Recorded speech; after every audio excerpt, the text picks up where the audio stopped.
उनसे बहुत ढीठ है। उसे पता है मेरी एंगेजमेंट हो चुकी है, वे मेरे पीछे पड़ा हुआ है। हाँ करण, ये देखो, कल से मुझे मुसलसल कॉल्स कर रहा है। तुम्हारी एंगेजमेंट का सबसे ज्यादा दुख तुम्हें हुआ होगा। मुझे उससे कोई गर्ज नहीं है।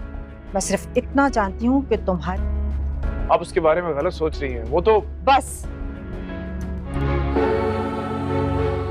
अनाबिया ऐसी नहीं है। वो कैसी है या कैसी नहीं, मैं उसके बारे में कुछ नहीं सुनना चाहती। हमारे लिए सबसे बेहतर लड़की निम्रा है। तुम्हारा फिर लेकिन इस तरह मुझे धोखा नहीं देते यार।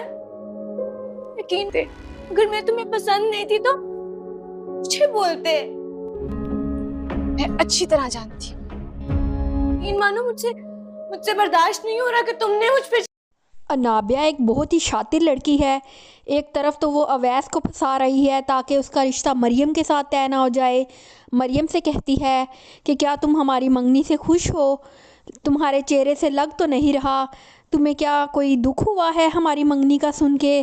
तुम तो नहीं कहीं अवैस को पसंद करती थी, जानबूझकर उसे टीज़ कर रही होती है।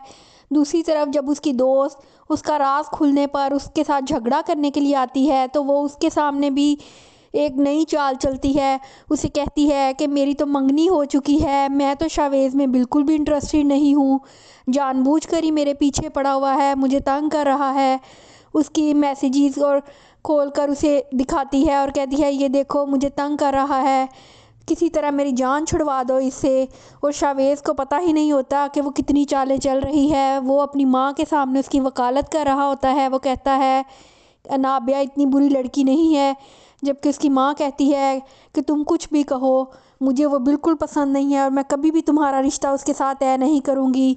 अनाबिया अपनी दोस्त को बहुत ही ज़्यादा अपनी बातों में घुमा फिरा रही होती है और वो बेचारी यही समझ रही होती है कि शावेज़ ने उसके साथ धोखा किया है। वो शावेज़ से झगड़ा करती है और कहती है कि अगर मैं तुम्हें पसंद नहीं थी तो तुम डायरेक्ट मेरे मुंह पे कह देते। मुझे बहुत ही ज़्यादा दुख हुआ है, मुझे उम्मीद नहीं थी कि तुम मेरी ही दोस्त के साथ चक्कर चला रहे होगे।